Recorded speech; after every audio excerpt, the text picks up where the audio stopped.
नमस्कार, मैं सुवर्णा। न्याय टीवी में आप सभी दर्शकों का स्वागत है। कोर्ट राउंड की खबरें अब विस्तार से।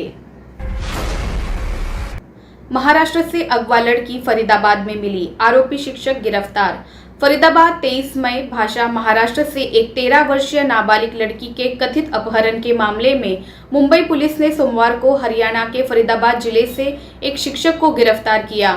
पुलिस ने आरोपी शिक्षक के चंगुल से लड़की को छुड़ा लिया है। इस कार्य में फरीदाबाद पुलिस ने भी मुंबई पुलिस का भरपूर सहयोग किया। ज्ञानवापी मस्जिद मामला, वाराणसी कोर्ट सुनवाई की कार्यवाही पर मंगलवार को फैसला करेगा, आदेश सुरक्षित। काशी विश्वनाथ मंदिर ज्ञानवापी मस्जिद विवाद मामले की सुनवाई करते हुए वाराणसी की एक अदालत ने सोमवार को प्रश्न पर अपना आदेश सुरक्षित रख लिया कि क्या वो पहले अंजुमन समिति द्वारा दायर आदेश 7 नियम 11 सीपीसी आवेदन पर फैसला करे या आयोग के सर्वेक्षण रिपोर्ट मस्जिद परिसर की को ध्यान में रखे और उस पर आपत्ति या आमंत्रित करे। जिला एवं सत्र न्यायाधीश डॉक्टर अजय कुमार विश्वेश ने अंजुमन मस्जिद समिति सहित वादी और प्रतिवादियों के वकीलों को सुनने के बाद आदेश सुरक्षित रख लिया। पूजा स्थल अधिनियम गारंटीकृत धार्मिक स्वतंत्रता के अधिकार का उल्लंघन, सुप्रीम कोर्ट में ज्ञानवापी मामले में हस्तक्षेप आवेदन दायर।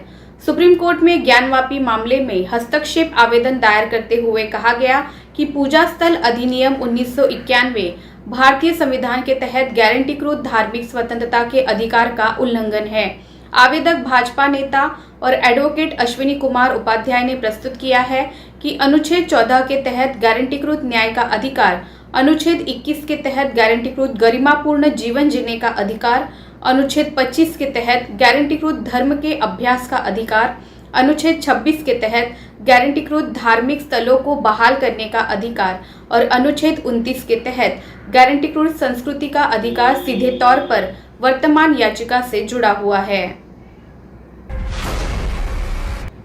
हज 2022 के लिए आदेश पारित करने के लिए इच्छुक नहीं, सुप्रीम कोर्ट ने हज समूह आयोजक के रूप में सूचीबद्ध करने की मांग वाली टूर ऑपरेटर की याचिका पर विचार करने से इनकार किया। सुप्रीम कोर्ट ने सोमवार को ऑल इंडिया टूर्स कॉरपोरेशन द्वारा दायर एक याचिका पर विचार करने से इनकार कर दिया, जिसमें वर्ष 2022 के हज के लिए प्राइवेट टूर ऑपरेटर पीटी को हज समूह आयोजक के रूप में विचार करने और हज की सूची में नाम शामिल करने के लिए भारत सरकार को निर्देश देने की मांग की गई थी। जस्टिस अब्दुल नजीर और जस्टिस पीएस नरसिम्हा की पीठ ने कहा कि इस तरह की याचिकाओं को अदालत पहले भी खारिज कर चुकी है और इस स्तर पर कोई राहत नहीं दी जा सकती है। गुजरात हाईकोर्ट ने दहेज की मांग कर डिप्रेस पत्नी को आत्महत्या के लिए उकसाने के आरोपी व्यक्ति को जमानत दी। गुजरात हाईकोर्ट ने हाल ही में भारतीय दंड संहिता की धारा 306, 498 ए और 506(2) और दहेज निषेध अधिनियम की धारा 3 और 4 के तहत एक आरोपी को दहेज की मांग कर अपनी पत्नी को आत्महत्या के लिए उकसाने के आरोप में जमानत दे दी। जस्टिस गीता गोपी की खंडपीठ ने कहा कि मृत व्यक्ति की नाजुक मानसिक स्थिति और इस तथ्य को देखते हुए कि मुकदमे को समाप्त होने में लंबा समय लगेगा, ये आवेदक के पक्ष में विवेक का प्रयोग करने के लिए एक उपयुक्त मामला था। कड़े शब्दों में निंदा, SCAORA ने 10 साल की प्रैक्टिस का अनुभव रखने वाले वकीलों को AOR परीक्षा से छूट देने की SCBA प्रेसिडेंट की मांग पर आपत्ति जताई। Supreme court advocates on records association SCAORA ने सुप्रीम कोर्ट पर बार एसोसिएशन SCBA के प्रेसिडेंट सीनियर एडवोकेट विकास सिंह द्वारा भारत के मुख्य न्यायाधीश को लिखे गए पत्र पर आपत्ति जताई।